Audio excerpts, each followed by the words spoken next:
Jared Polin, FroKnowsPhoto.com, and this is your Photo News Fix.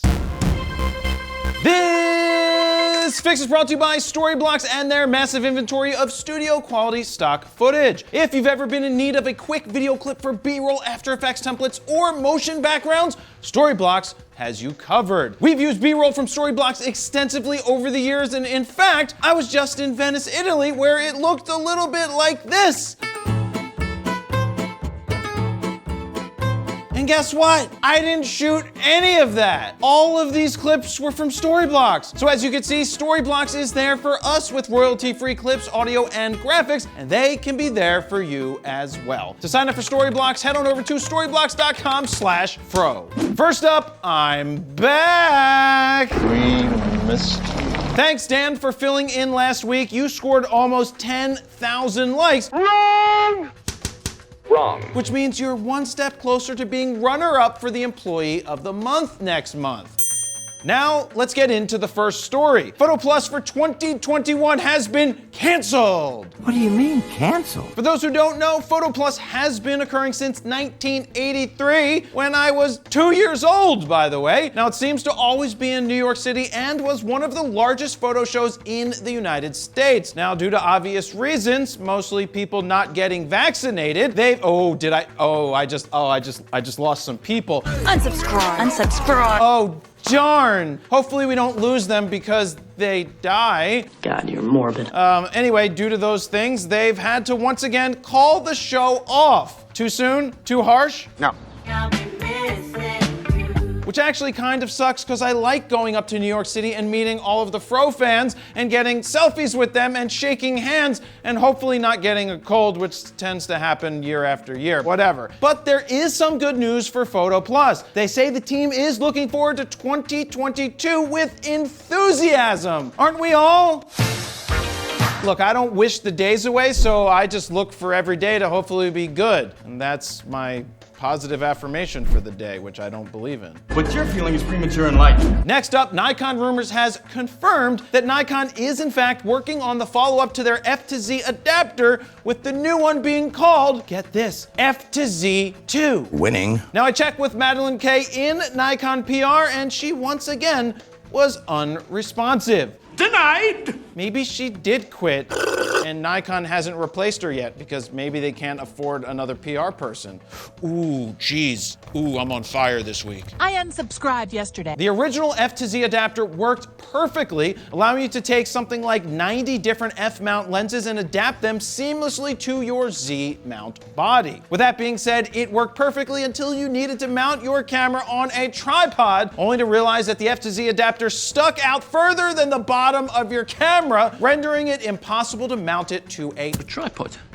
Now, who designed this thing? Sorry, sir. Doing my best. The same people who designed the original useless battery grip for the Z6 and Z7? He's my cousin. Too soon? No, it's not. They probably already got fired anyway. Nonetheless, this is something that Canon didn't get wrong with their EF to RF adapters. They actually allow you to remove the bottom portion of the adapter, allowing you to mount your camera to a tripod without any issues. Now, I can't see the FTZ2 offering anything different from the original other than a redesign that allows you to remove the foot that always got in the way. Always in the way. Now, you know it's a bad sign when it takes almost 3 years to correct a mistake that honestly shouldn't have been made in the first place. But what do you guys think? Will you want an FTZ2 adapter? Do you think it will make the autofocus any better? No.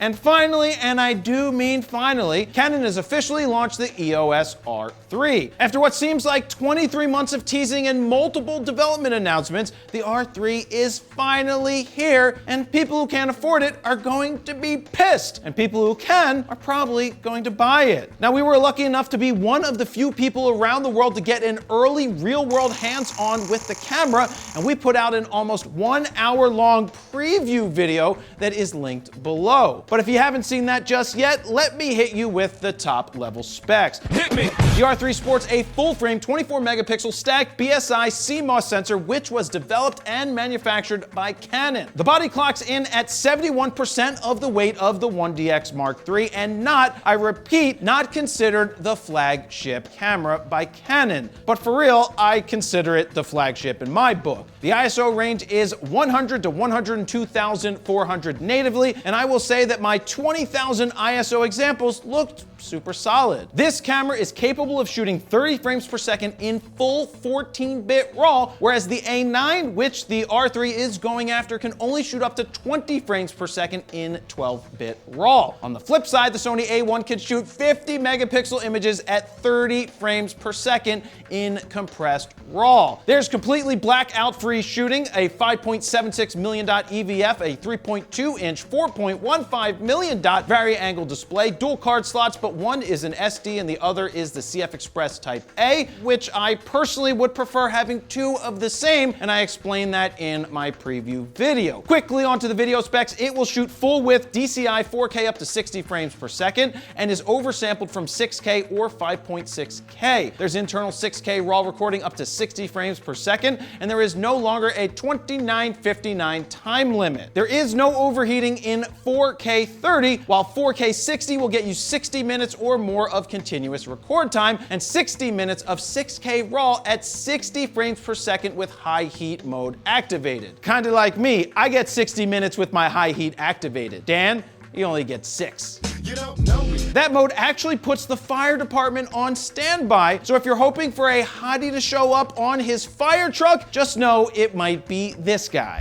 And I'll be there. The last spec that I will share is that this comes in at just 99 cents shy of $6,000. Now sure, that's a lot of money, and yes, it's $1,500 more than the A9, but for what the camera does, it's going to be well worth it for the people who need it. On the flip side, the people who can't afford it, they will bitch about the price and the fact that it's only 24 megapixels. Don't forget to check out my in-depth hands-on P review if you haven't. Now it's called a P review with a lowercase p and a capital review because I'd love to call it a review, but I can't because it's a pre-production unit, and anybody that calls a pre-production unit a review is just lying to you. So that's why it's a P review. And at the end of the day, the R3 probably will be the body that I grab when I am shooting Canon. There you have it. That's your photo news fix this time around. To check out the last fix, go ahead and click on the screen right here.